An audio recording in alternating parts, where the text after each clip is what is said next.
This is Guideposts with Dr. Tim Stauffer, a podcast where Tim and his friends engage in purposeful conversation about identity, parenting, culture, faith, and more. Tim Stauffer is a professor of counseling and a licensed clinical counselor. My name is Sam Mayung, and I'm Tim's friend.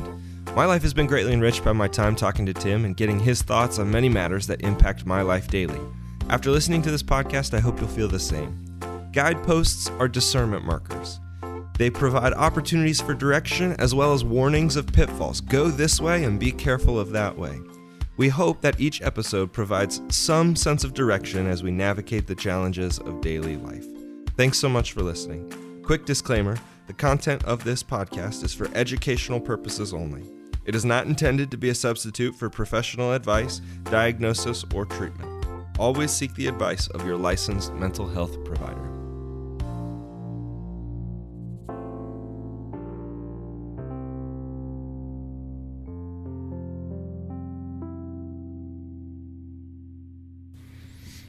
All right, Tim, ready? I'm ready. Tim, so we've been talking about wanting to talk about emotions and things related to that, and so this is kind of our first episode talking about that, so I'm excited to hear what you brought and talk about it. So you'll give an opening as to what you want us to talk about today? Sure. I would love to hear and just converse with you about the value of emotions, the stories that we might have related to what I might call the emotional rules that we learned as children, and how we began to operationalize those or to live those out in daily life. And I just thought it might be a fun conversation to talk about. I know that as a mental health professional, helping people learn about emotional aspects of life, understanding emotions, how to articulate them, how to express them in healthy ways is a valuable part of the therapeutic process.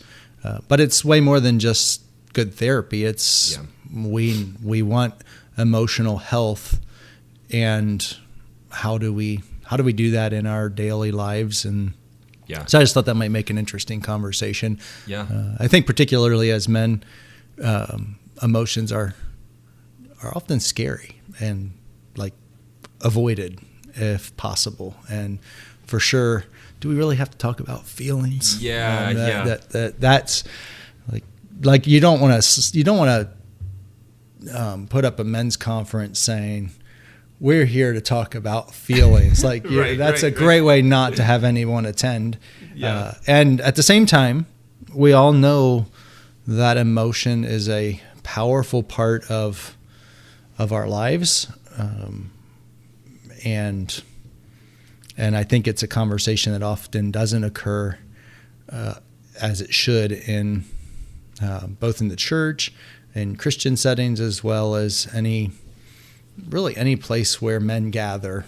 Emotion is not a warm topic that says let's talk about that. Why do you find why do you find that understanding or recognizing emotions is harder for men generally than women?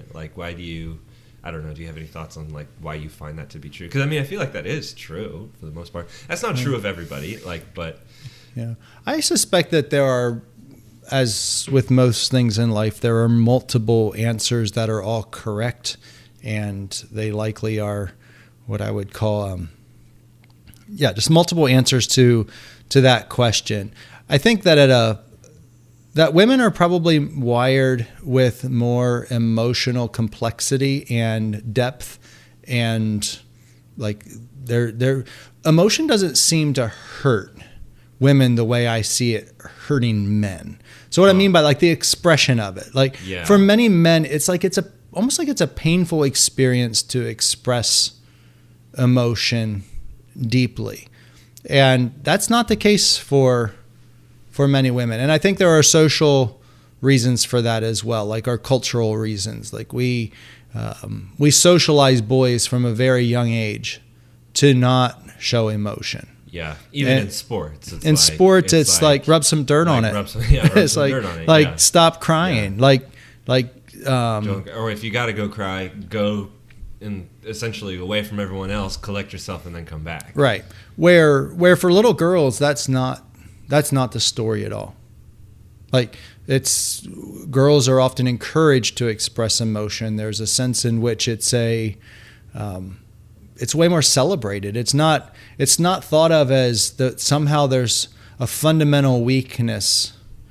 Other women aren't going to judge another woman if she's crying about something, or if she says, you know what, I came home and I was crying. It's like that's not a statement of like, well, what's wrong with you? Like, sure. But if a man says, you know what, I just broke down in tears as I was driving home.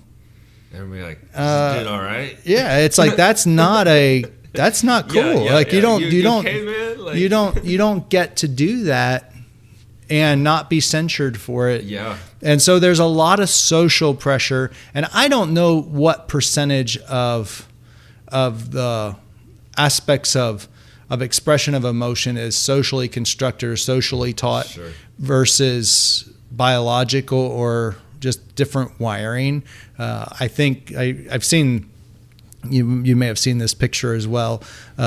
When you talk about the emotional complexity of individuals, I've seen this meme it's the picture of a cockpit in a 747, and this is the complexity of women's emotions, and male emotion is a simple toggle switch of on and off. And it's like, okay, it's funny. It might make a creative meme, but it's inaccurate in its deepest sense. Yeah. Because men are emotional beings, and they have a full range of emotion. And what's really interesting is that the emotional, men and women have the same emotions.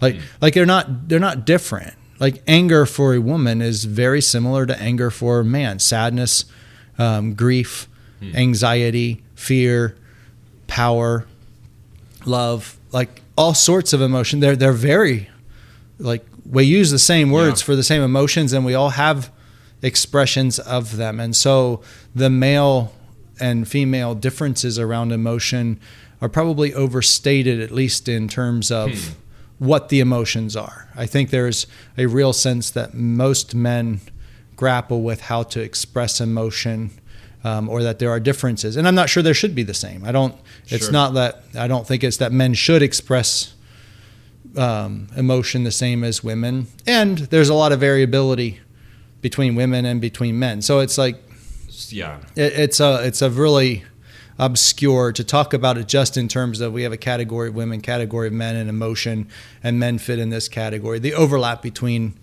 men and women are very varied as well. Yeah. Well, how would you, so we're kind of after, what does it mean to be emotionally healthy?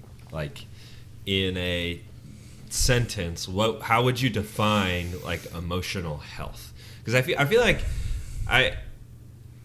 it feels like an increasingly popular thing to talk about, like emotional health and but I feel like oftentimes it's not very well defined. Mm-hmm. It's like that doesn't just mean I'm a happy person. Like, what does it mean to be emotionally healthy? Like, in a, as clear of a way as you know how would you define that? That's a great question, and I don't have the sentence, so I'm probably gonna. Okay, I'll probably have more of like a rambling paragraph, and then I'm gonna make you boil it down back into a sentence. But. Yes, I will start with Paul Young in his book The Shack had. I'm looking for a sentence, and I'm about to get a novel here. Yes, you're getting a novel. He made this really powerful statement in his book that was revolutionary for me as I began my own journey of becoming emotionally healthy or working towards emotional health. And he said this. He wrote that emotions are the colors of the soul. They are spectacular and incredible. When you don't feel, the world becomes dull and colorless. And so when I think about emotional health, it's going to be related to having a full range of emotion that helps us understand accurately and congruently what's going on within our world. And so our emotions are like a barometer. It's telling us, it's giving us feedback into our system, kind of what I would describe as it gives us a reading of the tea leaves, so to speak. It helps us understand, is the world okay or is it not okay right now? And emotion help us understand that. And so when I think about emotional health, it's about our emotions are functioning properly in alignment and congruently with what's actually happening in the world. So you'll experience this with a young child where they are dysregulating emotionally, and yet everything in the world's okay. Yeah. And that drives parents crazy because it's like, stop crying. Like your expression here is discordant with reality. Like things are okay, but for the child, they're not. Like there's something that's the emotional system is saying, time out, threat, fear, something's not right. And so the child's learning how to regulate emotion within the world. And so healthy expression of emotion is that I can kind of function around what I would call the full spectrum of emotion without pathologizing any of them, being able to feel what I feel, being able to express what I feel, and have that congruent with what's going on in my life. Yeah. Well, I think immediately I start thinking about, when we talk about a full range, I feel like, and no, I don't know, this was never taught to me in any way, but I feel like I've kind of grown up understanding that there are good emotions and there are bad emotions. Mm-hmm. There are, being happy and joy. I'm like, that's a good one. I want as much of that as I can. Mm-hmm. Being sad or angry or anxious or something like that, I'm like, I am doing all that I can to like get rid of those emotions in my life. Mm-hmm. But I was thinking about, I had a buddy of mine who was leading a Bible study and was talking about, in John 10 where Jesus says, like, I have come so that you may have life and have it to the full or have it abundantly. And he was teaching in the midst of experiencing some very, very hard things in his own life, and him talking about the abundant life actually comes with really hard things too. Like, it's not just the like happy life or the joy life. Like, we like that idea of life to the full as just a like happy, blissful, adventurous life without sadness or anger or things like that. But him talking about that, and especially in the midst of what he was experiencing, like really was kind of like, oh wow, like fullness, abundantness actually comes with this full range of stuff. That's been helpful for me to think about. Right. So why do you think it is that we have been taught, and not so much explicitly taught, but have been taught that negative or painful emotion is bad and should be just gotten rid of? Like, what do you think that's about?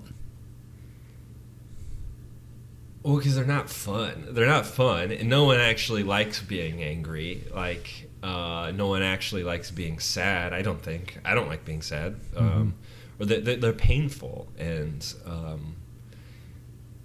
so it's, you're not actively walking into something that's painful, not usually. Like, and so, I don't know, that makes sense to me that just kind of is like, if that's not something you want, you're going to try and continue to fight against it in your own life, but then also fight against it when you see it in other people too. Like I mean, even as a parent and as a husband, I see myself, if my wife's anxious about something, I want to do whatever I can to like remove the anxiety. Why? I don't know. It's painful. Like it's painful for me even. Like it's painful for like to watch that in her, and in just selfishly, it's inconvenient too. Mm-hmm. It's like, hey, can we like smooth this out so we can be happy again? So right. Yeah. Right. I think like when I think about my own stories about what I learned about emotion,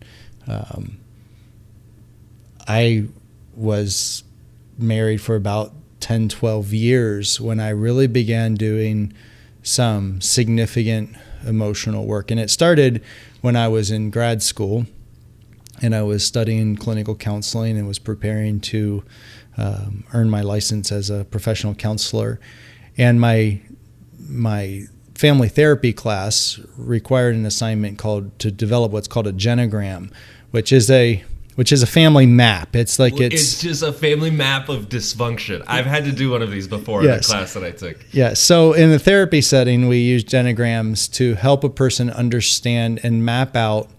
It's more than just dysfunction, but it actually what it does is it's designed to give a person a great deal of contextual understanding of the system from which they grew up. And so whenever we have problems and struggles in life, we want to understand what are the historical contexts, what are the things that are really important to understand in order to make sense of where we're at in the world. And so genograms can give us, like in the mall, you have the "you are here" map, and there's a red dot in the middle of the map saying, here's where you're at. Yeah. A genogram gives a sense of, okay, here's how I got to here. Here's if I'm struggling with alcoholism and I look back and I just see this web of alcoholism through my family system, I can be like, oh, I came by this pretty honestly. Like this is a family struggle. There's likely hereditary components to this. There are systems at play here that make me incredibly vulnerable to alcohol. I've had similar, I've heard people doing those and discovering that they need to go get tested for cancer, or something like that, because when they oh wow, there's a heritage of this that I did not know about, or something like that. Absolutely. And so by the time I got to this project in school, I had a pretty good understanding of the relational dynamics between family members and across family. And so I was I'm not real interested in this assignment in terms of doing a standard genogram. So I amended the assignment a bit and tailored it to my own needs. And I did a genogram where I asked a simple question. What were the emotional rules that governed our family's expression of emotion and how we did that? And what I was interested in finding out was, why is it that I struggle so much with the expression of emotion? Mm-hmm. I was married 12 years and I had never cried with my wife. Mm-hmm. I was in grad school. I had quit my job. I was taking on student loans. I had very little income. I had 3 young kids. The pressure on me at that season of life was tremendous. And I was emotionally fatigued and worn out and was pressing towards this, what I could feel to be this internal breaking point of, I don't think this is going to work. This experiment of going to school full time in my early 30s with 3 kids and a mortgage, and this isn't working. And I'm thinking I'm going to probably need to drop out of school. This is just not working, and I am overwhelmed by it. And so I'm driving home late one night, overwhelmed, and I start crying in my car. Yeah. And I'm driving home and I'm crying. I'm like, God, this isn't working. I can't do this. I can't bear up under the weight of what's happening. Now, I was already in the middle of learning about emotion in my work, and I had already prayed this prayer where I asked God to give me the courage or the willingness to feel around the entirety of the emotional spectrum. Because I'd found this emotional wheel that has labeled a whole pile of different emotions, and we'll put it in the show notes, this particular wheel. And I looked at this wheel and I looked at it and I said, I don't feel these things. I know what the words mean, but I don't know that I ever really feel them in real time. I can talk about what I felt in the past tense, but I have a very difficult time expressing in real time, I'm feeling really, really rejected, or I'm feeling really confused, or I'm feeling really inadequate while I'm feeling inadequate. Like, I can say it later, but not in the moment. Yeah. And that might be another good definition of emotional health, is being able to express in real time what you're feeling while you're feeling it without it taking over the entire system as though the entirety of life is about being inadequate. It's like, no, that's just what I'm feeling. I feel that. Doesn't mean I believe that that's completely true about every aspect of my life.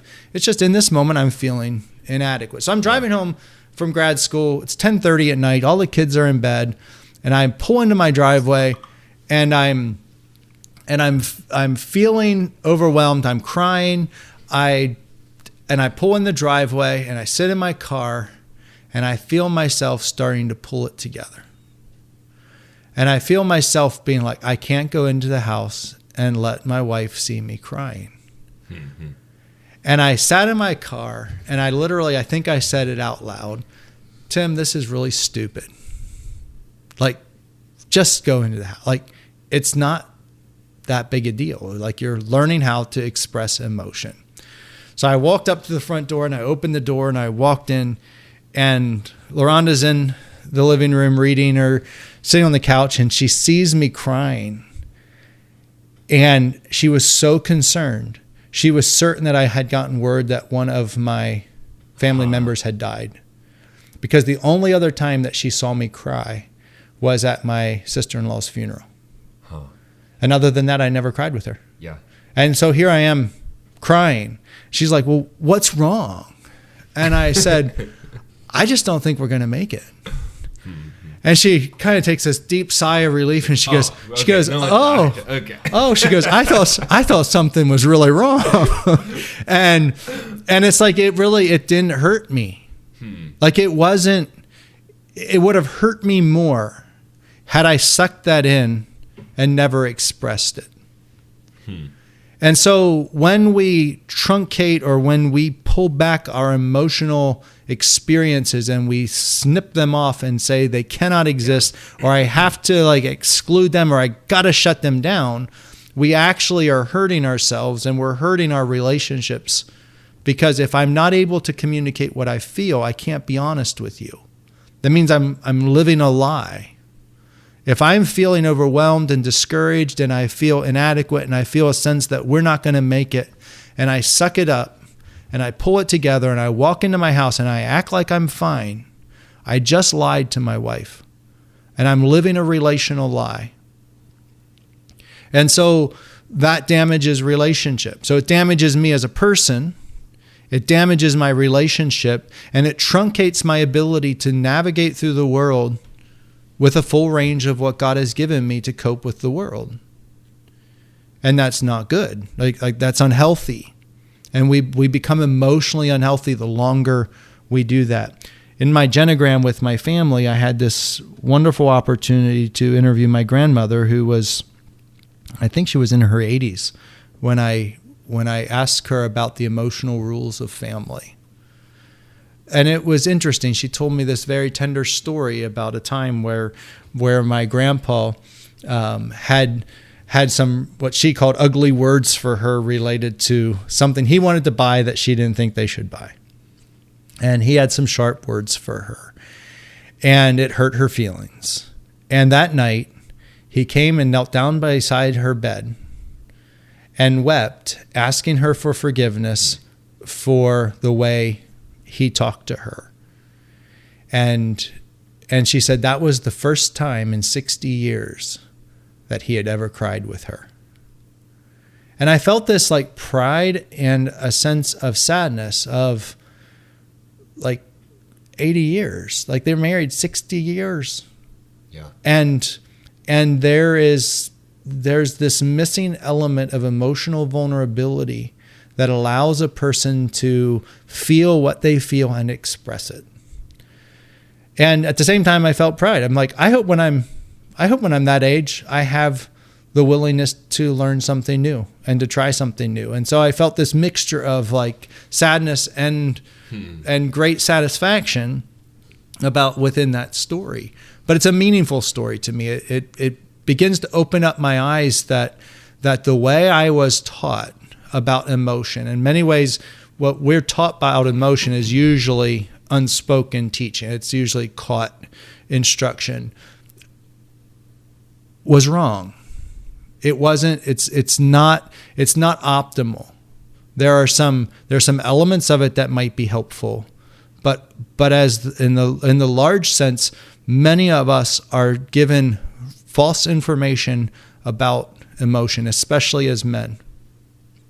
And so we live with emotionally truncated men who express it in anger, in road rage, in pornography, in other forms of misbehavior or attitude or hostility where emotion comes out sideways. Yeah. And it's like, there's other options. We can move towards emotional health, and that doesn't destroy our masculinity. It doesn't change our ability to be strong or to bear up under pressure or to not crumble. And many people think that if you express deep emotion, that means you're going to crumble. And it's like, no, to the contrary. It's often the expression of emotion that allows us to be able to continue. Like, watch the war movies and see the intense expression of emotion. Yeah. It's like we weep, we cry, we express intensity when one of our buddies is killed on the battlefield. And it's like, from that expression, we now summon our courage again, and we can go back and we can contend with the enemy.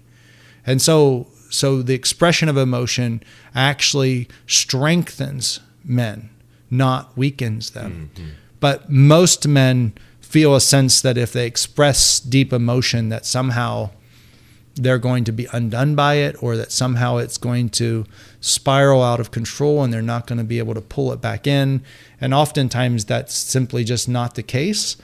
The times when that does happen, it's probably because emotion has been bottled up for so long that if you pop the cork, there's so much pressure in the system that it feels really dysregulating. That's good. Yeah, and I'm thinking about, like, you talking about the emotional rules that, you grew up with, and I'm thinking about, okay, what were the emotional rules that I grew up with? And actually, like, I have a dad who, I've seen my dad cry a lot. Like, not like he's not like crying all the time, but like I grew up like seeing my dad cry, like, and so you know me, Tim, like I can be a crier. Like, and it's, I don't know, I'm not trying to, like, mm-hmm. I'm not like actively like seeking it out, like, but it's I don't know, and I probably, that is probably a result of seeing that modeled in my own experience in my own family. But I will say this, I think the thing probably, there was, I think, probably a rule that for the most part, though, you do as much as you can to suppress, and like, we're good, it's good, we're good, like as soon as the uncomfortable things are coming, like you hold it in as much as you can, mm-hmm. but then you do reach a point where it's like, this is just, it's built up and it's just got to mm-hmm. get out somehow. And, mm-hmm. So thinking about the idea of like, okay, expressing like that, when you ignore emotions, you stuff them in, you bottle them up, whatever. I think most people can understand that that's not a healthy way to live. And the result being, I like what you're saying. It leads to relational lies. Like, you're not actually being honest with your spouse or the people closest to you if you're constantly just ignoring or suppressing what you're actually feeling. Like, and it even just makes sense. Even think about it in a workplace. If you're not being honest about what you feel about the initiative your team has been tasked to work on, if you're not being honest, like, you're not actually going to produce effective results or work effectively as a team. Like, if you're constantly denying the emotions you have around something like that. But so there's this lack of relational honesty. the idea of it like building up and then coming out sideways, where does that become most damaging? Like why, like I'm almost like, why does that I don't know if there's an answer to that, but like, why does that happen? Because, because I have friends where it's like, nah, we're just going to stuff it. We're just going to stuff it. And what would you say to the person who's just going to stuff it? Like, no, that's going to be dangerous for you. And here's why that's going to be dangerous for you. Right. It's that you can stuff it until you can't. Yeah. And then once, I like to think about like a pressure cooker. It's like if the heat's not turned up on the stove, the pressure cooker isn't going to blow. The relief valve isn't going to blow off on the pressure cooker, or if there's not a relief valve, it's not going to blow up, but turn up the heat. And if you see yourself having emotional expressions that are disproportionate to whatever it is that's going on, you likely have been stuffing emotion, and more is coming out than merited. And so there is such a thing as unhealthy expression of like what I would call disproportionate emotion, or where we're expressing an intensity of feeling that is disproportionate to current reality. So it's not that we can just express everything we feel to the extent that we feel it. It's like we do have to modulate that with the sense of, let me think about how to frame that differently. We want to be able to express the emotion, but at the same time, there is also an opposite side of an extreme, and that's where everything becomes about our anxiety, or everything becomes about our sadness or about our anger. And it's like, no, that's a dishonesty as well. If I frame my whole world in terms of nobody likes me, I might feel disliked. I might feel a sense that I'm not accepted. However, if we just express that and it takes over the entire system, it's like now we're being dishonest as well. Our emotions are lying to us in the sense that that's not the best expression of reality. And so we can say, I'm feeling it, but I also then can apply my thinking and say, but I know it's not completely true. Like I know I feel disliked by everybody, but I know not everybody dislikes me. Yeah. Now I can wrestle honestly with the tension between those two things. And that's what helps us control emotion from emotion just becoming and taking over the entire system, is that we begin to apply thought to our emotional expression. And so people who err, what I would say, err on the side of expression of emotion that's disproportionate to reality, it's like, no, you're going to have to use your thinking to modulate the intensity of your emotion. You have to hold those in tension with one another. For many people, it's on they repress their emotion rather than feel it. In particular, most particularly, probably men, to land in that category of the suppression rather than an over expression. Or what you will see is the over expression is when it builds up for too long. This is what you're saying. And like an example would be, it's like if your kid spills a glass of milk and you just blow up. It's like it is just a glass of milk on the table. Like it's not a big deal. But if it produces the output that comes out of you is the dang it,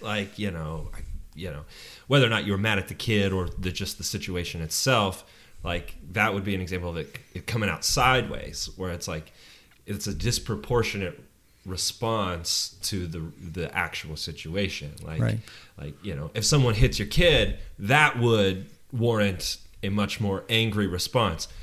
Spilled milk doesn't warrant as intense of an angry response, but if it comes out with this intense response, there's the disproportionate right. And that's what we want to pay attention to in terms of emotional health, is my emotional responses to things in line with reality. And so we always want our emotional world to be connected with our thinking. Like our thinking and our emotions they function together. And our emotions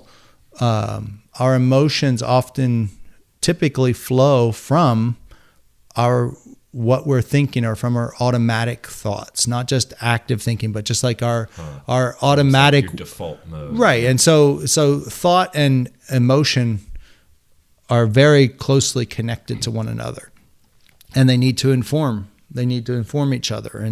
And so there's this complex interaction between, we can have feelings about our thoughts, we can have feelings about our feelings, we can have thoughts about our thoughts, and we can have thoughts about our feelings. Okay. And so all of those things are interacting with each other. And so it's a very complicated space. And I didn't even add the third part of that is all of those things then influence our behaviors. Okay. And then then we can also have thoughts about our behavior, and we can have feelings about our behavior. And so this is a really complicated component, and it's why it's called cognitive behavioral therapy. It's like there's this space of, we want to look at behaviors, thoughts, and emotions, and they form like a triangle, and they all mutually influence one another. And so emotional health is when all of those things are functioning together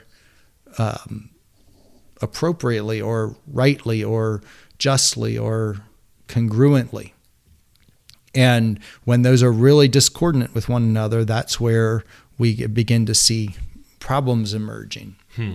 That's a good congruently with your thoughts, emotions, behaviors. Like, I feel like that is just the definition of a healthy person is someone whose their behaviors, thoughts, and emotions are like moving in the same direction. Right. Right. And so oftentimes if a person's really in really difficult space emotionally, psychologically, mentally, is we often can start with behaviors, saying, do what's healthy regardless of how you feel. Almost like, doesn't matter what you're feeling. Yeah. Do this. Like, take these steps, and that will then begin. We can start anywhere in that triangle. But try as hard as you want, the emotions are always there. Like, the emotions are something that's like, they're always there. You can't will them out. And so if you just only, it's like iceberg, you know, if you're just focusing with what you can see, you're not actually addressing what's beneath the surface, even though there's this whole deal happening. That just sounds like a recipe for lack of change. Like, right. And so many people often focus just on what they feel, when what they really need to do is focus on what are the possibilities of change. The places of greatest change are in our cognitive processes and in the way we think about things, or our behaviors. To say, I feel angry, stop feeling angry. Yeah. Well, that's not a helpful thing. Now, there are ways that we can do behaviors that will lessen our anger. We can do deep breathing. We can do some coping skills that can help us reduce anger. And emotions can change, but we often don't think in terms of, well, change the feeling, just change the feeling. It's like, well, that's not helpful. That's like when the parent's saying to the dysregulated kid, stop being dysregulated. Yeah. Well, you likely will just increase the dysregulation, because now the child's recognizing that they're not acceptable, or that they're not loved, or that they're causing a problem. And so it actually increases the level of dysregulation by telling a person to stop being dysregulated. Much like like you mentioned, if your wife has anxiety, if you just say, stop being anxious and get on with it, tell me how that works out for you. It's like, that's not a. It just only creates more pressure and more. I don't like it if someone says to me, stop feeling and just X. It's like, that's not the best way. I think that what's really important for emotional health as well is to understand, like, why do we have painful emotion? I think about emotion as a gift from God. And so the question becomes can we think about our negative emotion or our painful emotion positively and see it as, this is a gift from God to us?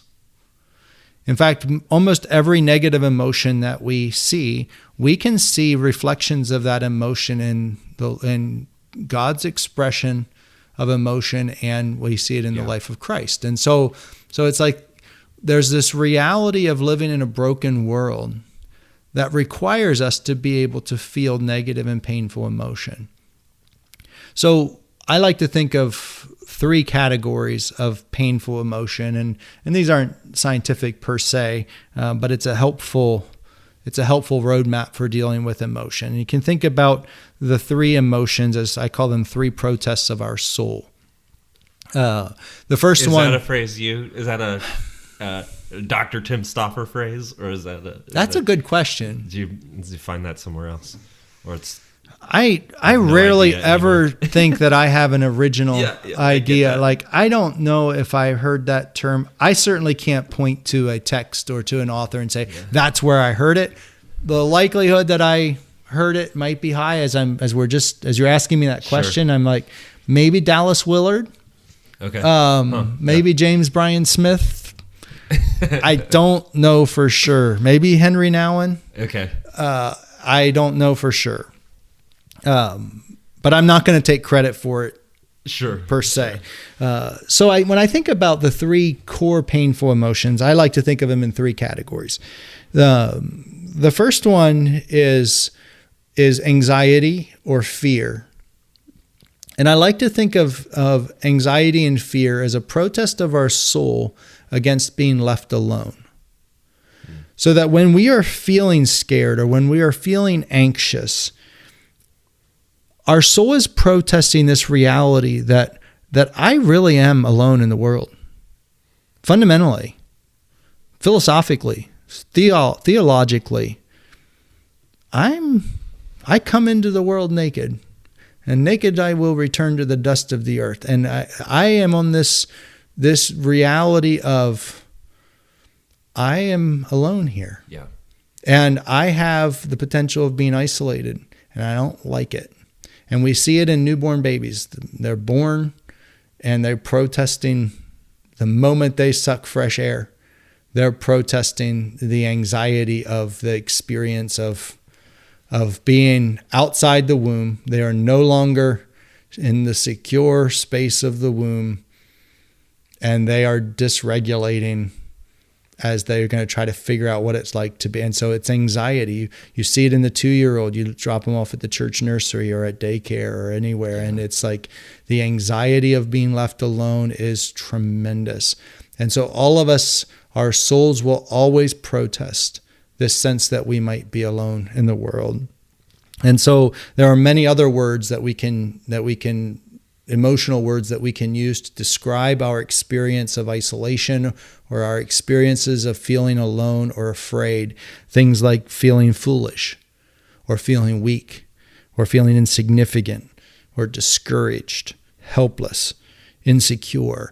It's like all of these are powerful words. And what emotional words will do for us is give us texture and depth and complexity to our emotional world. So that's why we have a lot of different vocabulary. We want to learn the vocabulary of emotion so that we can articulate what it is that we are feeling honestly. And we want to be able to put words to it. I'm feeling bewildered. I'm feeling confused. I feel insignificant. And I can describe what's going on in my world that's drawing out that sense of emotion. I feel insignificant because I was shut down by my boss at work and he didn't listen to what I had to say. Yeah. And it's like, if we are able to say that, we might not yell at the kid for spilling their milk. Why is that so? Why is that such an important piece? Like being able to just simply like articulate and name what you're feeling and like name it specifically. Like why does even that have so much? Why is that just in and of itself so helpful? Because it's power. It gives us. It says it's no longer. Even by naming it, it's no longer as confusing or as overwhelming. It gives you ownership over it. It gives you ownership, and so it allows your emotional world to be yours. Huh. And when you can put words to what you feel, you are no longer just a pawn to what's happening in your world. And it's like now you have a level of control. You have an ability to put a name to what's going on. You may have heard it said like within like war, it's like if you don't know who your enemy, if you can't name your enemy, there's no way you can win the war. Like you have to be able to quantify what is the threat. And so if my alarm system is going off, if my emotional barometer, if something is saying something's not right in the world, you're in danger. If I just say I just feel completely dysregulated because I'm endangered, but I have no context or ability to frame up why, I have no ability then to orient myself within the world properly. Like I'm not going to be able to navigate. But if I can say, oh, you know what, my boss, I felt disregarded by my boss. Okay, now I can respond to that. I can think it through. I can say, was I? Like, was I really? Or am I being like, did my alarm bells go off unnecessarily? Yeah. Maybe if I can think it through, I might say, yeah, you know what? That's a leftover. Like I have experiences in life where I felt disregarded and my alarm bells went off here and it wasn't necessary for them to go off. I'm overreacting. I'm overstating what actually occurred. Or it might be, no, I need to go back and I need to confront. This is a place where I need to fight for what's important. Yeah. And so that's a great example. And the danger of, if you leave it unidentified, is you walk away from your interaction with your boss and you have this internal angst about something, but you just, I don't know, and you just move on, and then you never process it. Those things just kind of build and build and build, and then next thing you know, you hate your boss, and you come home and you always are talking bad about your boss, or right. And I think about it like in road rage. Like whenever I'm driving, I see somebody just like incredibly angry. I got the bird. I got the middle finger a couple weeks ago, which is funny, and I forget that like Midwestern United States, like for the most part, like people are pretty like cordial driving, but I got the old middle finger. I cut a guy off like accidentally and honked. I was like, oh man, it was intense. I said it's when you see road rage, you know that whatever is happening in that person's life is bigger than just what just occurred on the road. Yeah. Like we would be naive to think that people get that angry because life is going just fine and someone cut them off and they're just absolutely freaking out. We know something else is going on in their world that's not attended to. And so that gives us insight into the necessity of us managing our emotion well. We've all experienced it. There have been times I've been on the road where people are driving like idiots and I feel some compulsion that I need to teach them a lesson. Yeah. Other times I don't give a rip. The difference is it has to do about my emotional condition.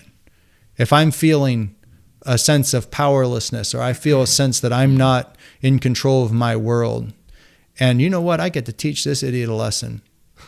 I know I'm dealing with my responses are not proportionate and it's not my job. There's something unattended to in my life.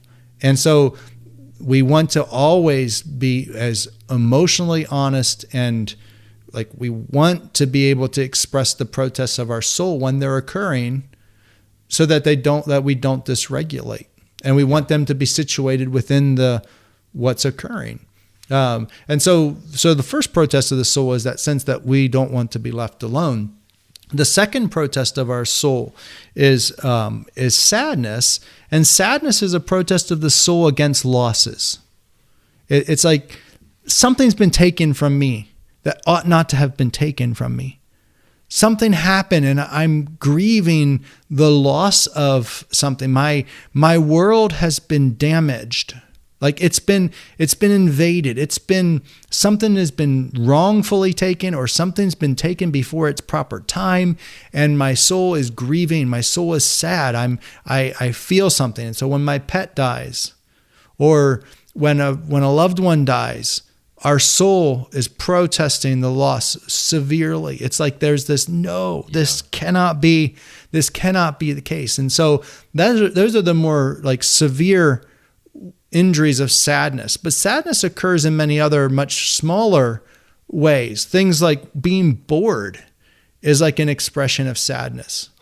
It's like being bored is a sense in which purpose and meaning has been taken away from me. I don't know where I fit in the world. I don't know what to do. And so I feel blah. I feel like, you know what? I feel lonely, or I feel depressed. I feel ashamed. I feel guilty. It's like all of these things are sadnesses that our soul is protesting. Something is missing in the world. If I feel inferior, it's like my sense of dignity has been taken from me. I don't feel like I really measure up. And so sadness is our soul is protesting. We living in a broken world and things are not okay. And they're not. And that's the thing that's honest about emotion, is that fundamentally we often are alone and our soul protests it. Yeah. Our soul protests sadness because we really are losing things that are important to us. Right. Things are not the way they ought to be. And so we want to be able to express sadness. What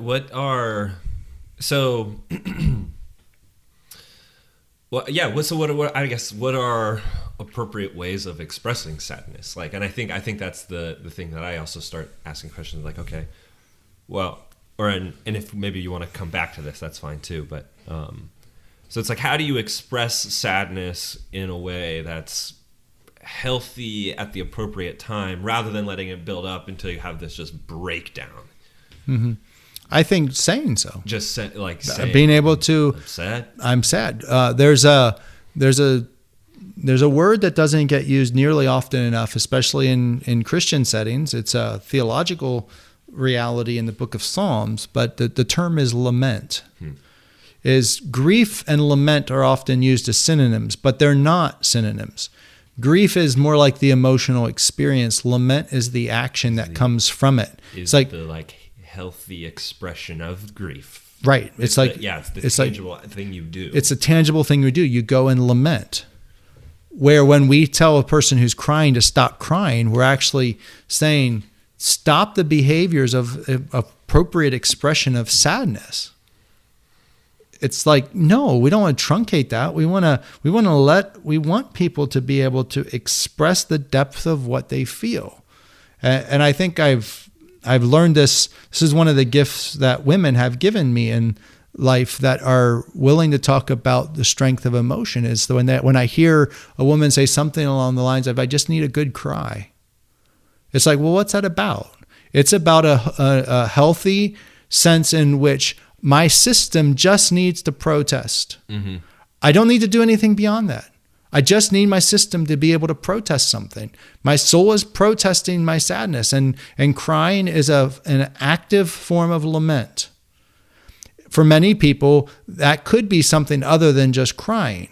Like, that could mean, I'm really, really sad. I'm going to go out and chop wood. Because you know what? It just feels good for me to go and drive a piece of steel through a log and split that sucker down. And I'm going to go, and my body is going to lament. I'm going to express physically this energy and this sadness and this, like, just this loss. I'm just going to, I'm going to get it out.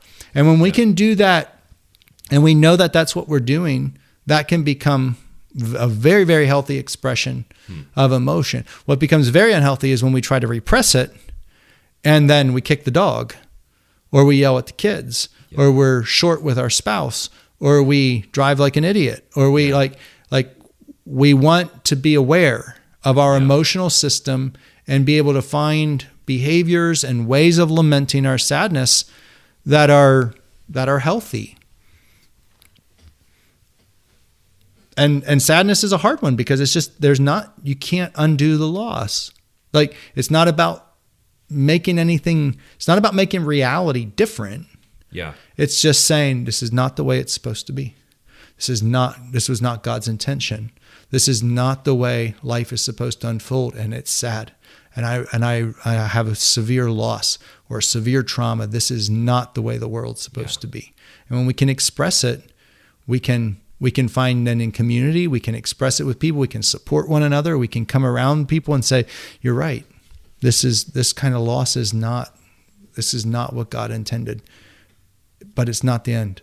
Yeah. Keep pressing on. There's still life, and there's still hope. And sadness doesn't have to take over the entirety of our system, and we don't have to live some sad and depressed life where we have no hope and no joy. But sadness is an emotional need We have to express it. We have to protest it. Yeah. For us to be healthy. That's good. And I'm thinking about, okay, that's helpful hearing you give examples too, like even like the chopping wood or something like that. One for me, and this probably isn't going to relate to everybody, but like one for me is I love playing guitar and I love playing music and even try writing songs every now and then. And that, and now as I'm thinking about like seasons in my life, that has actually been an expression for me, and a lament. I've used that as a way of like expressing sadness. Now, I'm sure for some people that's like, well, I'm not musical, and that feels really, artsy and emotional, and I don't think it has to be that, but that's been one for me that I have found. Absolutely, and I think like music that connects most deeply with the Book of Psalms. Yeah, where you see King David lamenting. You hit a E minor, and if you're willing, you'll feel things. Yep, Right, absolutely. It's why people have different playlists for different moods. Yeah, and it's like their music has a way of evoking feeling that helps us make sense and helps us protest what's going on in the world that's not healthy or that's not good. But we want to protest that. We want to protest that appropriately. Many people like using art, music, other forms of art, drawing, coloring, etc. And so we want to tap into both positive and negative aspects of emotion. And so it's like we want to honor the losses in our life, but we also want to celebrate what we still have. We want to maximize that which is good. And so art can often engage both of those simultaneously. We see it in the Psalms. It's like you see this lament, and by the end of the Psalm, there's this praise lyric that are both in the same song.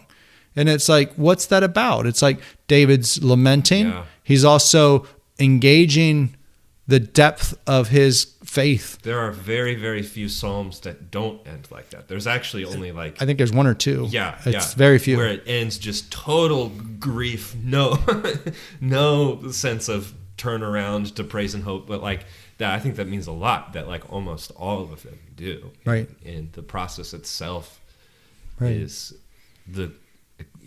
that's great. Right. You even see it like in our modern myths, like Avengers.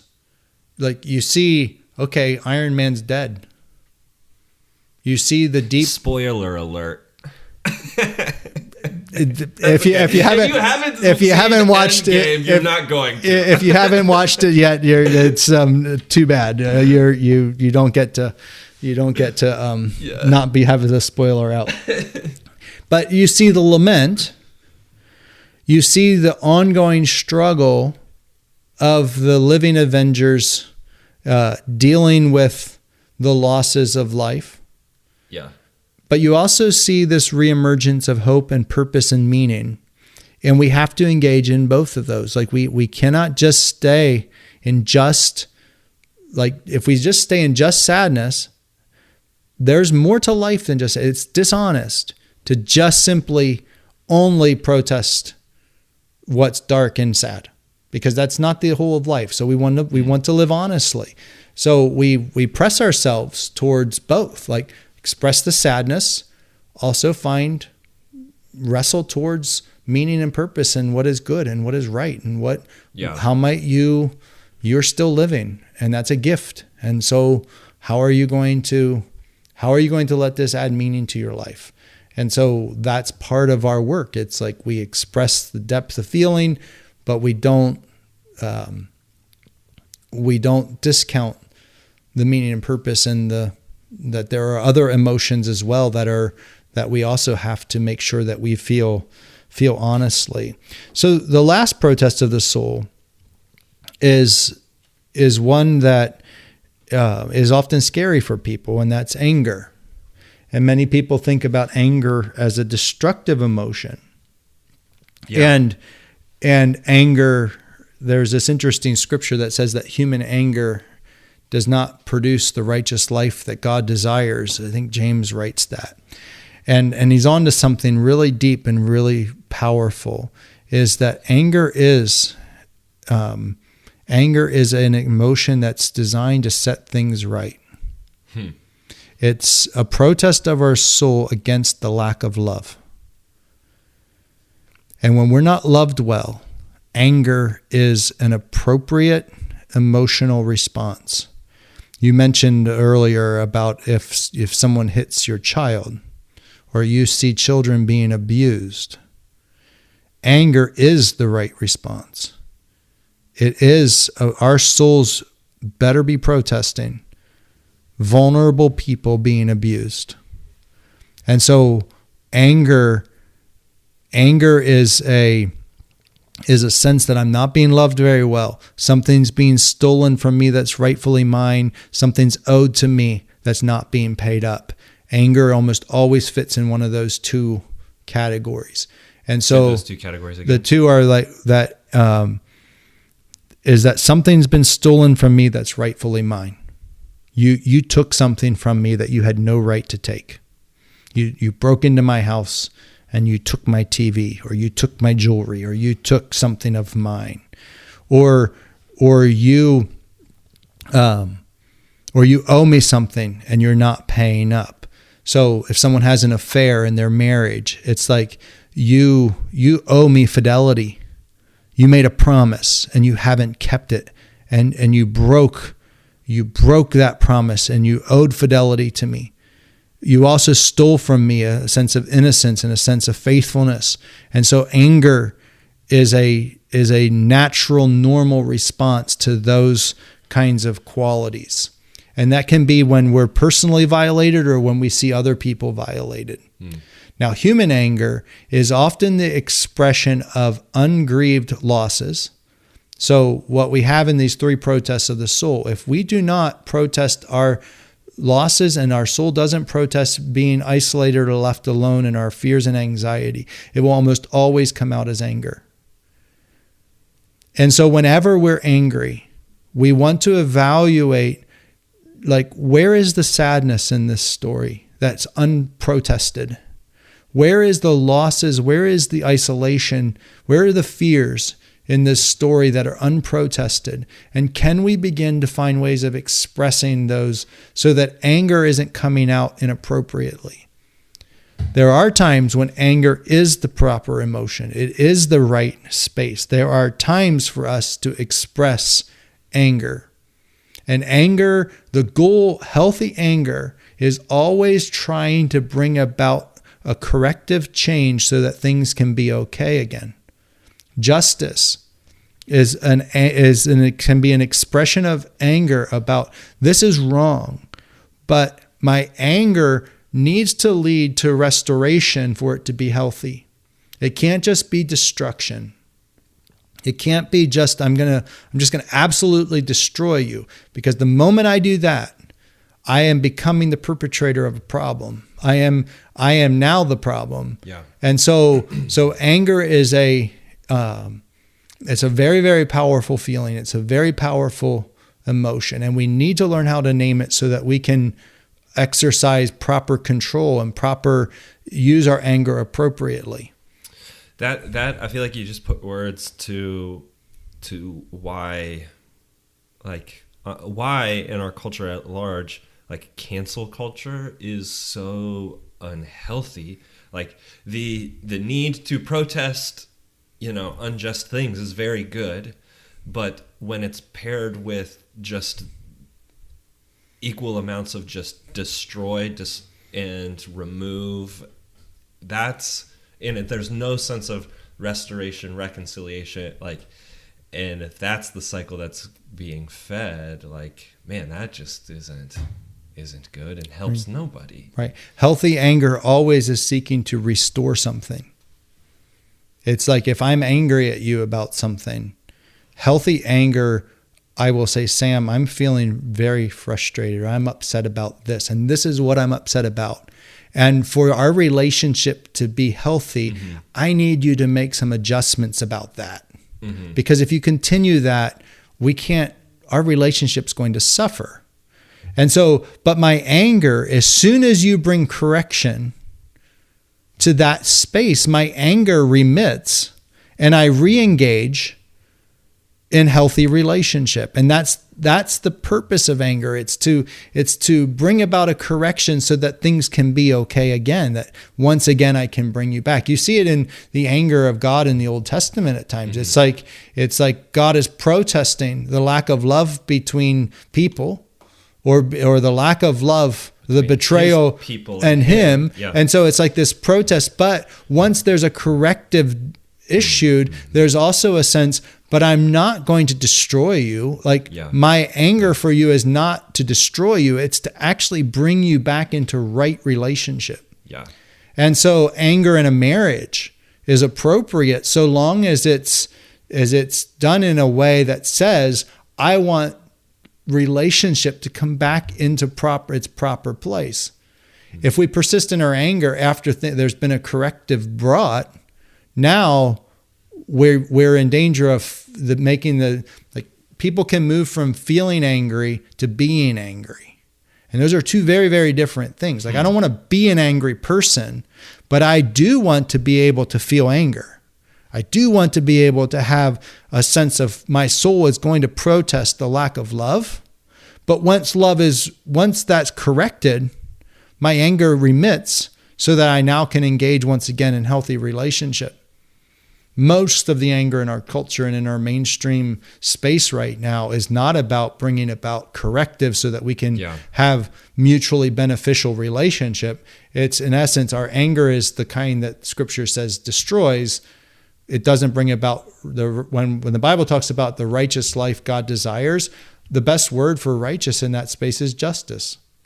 And so human anger does not bring about the justice that we so deeply desire, and yet we often see anger done in the name of justice, and it's like, well, it's a perversion of justice. It's not justice. It's an expression of anger that says I'm right and you're wrong, and I get to destroy you. Yeah, and I can do really it really more just revenge, and I can do it on the moral high ground. I think I'm doing the world a favor by destroying you because my anger says I'm right, and I can destroy you without consequence, and that's evil.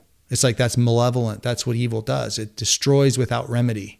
Yeah. God never destroys without remedy. Like that's the whole narrative of the Christian faith is that nothing is beyond remedy. Like everything finds its conclusion in that God is providing a pathway to redemption and a pathway to restoration and reconciliation, and things can be made right again. Yeah. And so anger is our soul rightly protesting because we live in a broken world and love is missing, and our souls will protest it. And we have to be able to engage anger, but we have to be very, very careful because anger is a very powerful emotion and can be very seductive and take us, if we're angry in an ongoing way and we just are always feeling angry, we know something's not right with us. Yeah. Something's wrong. And we should not be feeling angry as a state. Like we will feel it. I should say, we never want to experience anger as a trait where we are just always angry. It's always a state, meaning that it comes and goes. We can feel it, we can resolve it, we move on. If it's always there, something's wrong. And again, many men, anger becomes the one emotion. It's like the final emotion. You stuff all the others, put them all in the box, and anger is going to be what comes out. Okay, yeah. It's like mixing all the colors. It's like if you mix all the colors together, you're going to only produce black. So it's like there's a sense if you mix all the emotions together, you're just going to get anger. That's all that's going to come out. And we have anger just erupting out of every portion of our society right now. It's this anger is everywhere. Yeah.